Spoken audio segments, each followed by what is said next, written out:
Well, here we go again, and once again, the weather is so picky. It is spring, though. Yes, it is spring. And tricky. It is very tricky. 3 days in a row, though, of possible severe weather. None of it's a guarantee for us here. But as I told you earlier in the 5 o'clock, I think this is more of an East Texas setup that we're used to seeing, where we get the possibility of a strong to severe storm. We may get a better chance tomorrow, perhaps lingering into Wednesday as well. So got to keep an eye on all this. I think one takeaway that is really good compared to all the other events that we've dealt with, this is not likely to turn into an overnight event. It may last until midnight, 1 a.m. for east areas, but this is not just getting started at midnight. So that's good. I think that means a lot more folks will be able to pay weather attention or pay attention to the weather here over the next couple of days. Here's the outlook for the rest of this evening through tomorrow morning.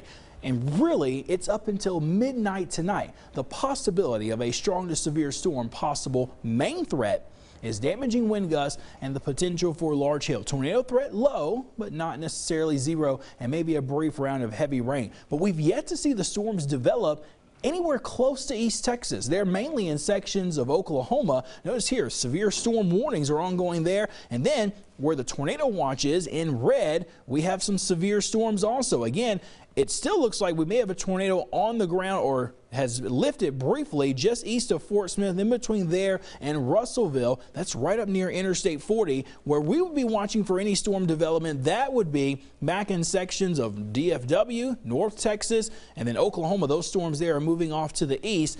Hopkins County, the only county in East Texas under a weather watch. That's a severe thunderstorm watch, and that will run until 9 o'clock this evening. We have the available instability and the energy in the atmosphere. We've really seen that pick up because more sunshine has come back in here over the last little bit, but we have yet to see any thunderstorm development. Notice how the storms have developed and really blossomed along the dry line. That's back in Oklahoma, but look down toward Texas, back near west of Fort Worth. We really haven't seen much. Yeah, there's some aggressive cumulus clouds, but they really haven't jumped up a whole lot. We are seeing the sun, though, outside. It is very warm, very humid for us, but haven't seen anything form vertically here in East Texas. Meanwhile, in Longview, it's still mainly cloudy, but there's your clearing. It's well out to the west there. Don't expect the storm threat to make it that far to the east, or if you're south of I-20, I think the overall risk of anything severe is unlikely at this time.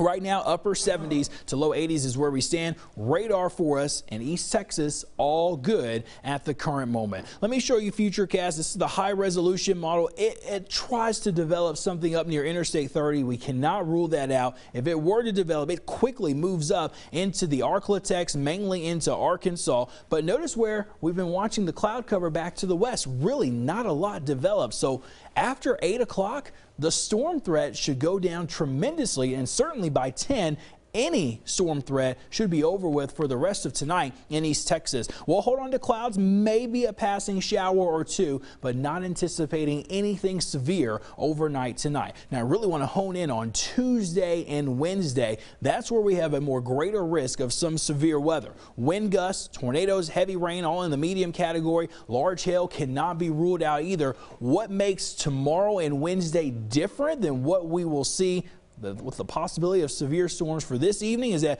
we have all the ingredients that are coming together that will support the risk of some severe thunderstorms. Not everybody will see it, but the conditions are more ripe and more favorable for the additional round of severe weather that could develop. Tomorrow morning, it's not a concern. It's cloudy skies, some patchy drizzle coming through. We'll see some cloud breaks again for tomorrow. We'll have to watch for anything that may develop just ahead of our line that's going to move in. And also, some of our models are hinting at some thunderstorm development down in deep East Texas. So you're going to notice our southern counties, you're not going to see anything here on Futurecast. Hopefully we'll get an update that will kind of give us more of a better handle with what we are thinking as meteorologists. But here's where most of the storms try to develop. What Futurecast has central and northern areas. But again, deep East Texas, we think you'll probably see some thunderstorms tomorrow late afternoon and evening. Everybody, though, after 5 o'clock tomorrow, eyes on the weather for the risk of some severe storms. Notice by 10, 11 o'clock, storm threat is out of here. I think by 1 o'clock Wednesday morning at the latest, our severe risk is over with. And then we've got another risk on Wednesday, more of an enhanced threat from the Storm Prediction Center. That means numerous severe thunderstorms are possible. Notice how these get going a little bit earlier. Here's 6 a.m. with Futurecast starting to see the development of some showers and storms. Again, this is Wednesday. We'll have a few thunderstorms for the morning commute. Some of those may turn strong to severe. We get some heating. There's 10 o'clock. Storms are working their way to the east. This will really be areas east of Highway 69 that see some of the stronger storms. They're not widespread, but they could be briefly intense after 3 o'clock, no later than 4 o'clock on Wednesday. The storm threat is over with for us, and then things will quiet down at least somewhat toward the second half of the week. So we've got the severe threat for Tuesday and Wednesday as a possibility. Not going with a severe weather alert because we don't think this will be very widespread, but where we have some of these stronger storms, they could definitely turn severe. We do have some rain chances in for the Easter weekend. It doesn't appear those are severe at this time, but we will need to watch those ahead of a more potent front that could arrive Sunday night into Monday. Deep East Texas, we mentioned severe threat in the evening. Even though Futurecast doesn't show much, we are anticipating some thunderstorms coming your way, and we've got another severe risk through about Wednesday mid-afternoon. Make sure that you are ready for the storms with the East Texas Storm Team app. Track severe weather along with Marcus. Also, follow the rain on radar, plus get custom weather alerts wherever you may be living. The app is free to download. Just look for that on your phone's application store. Sports right now.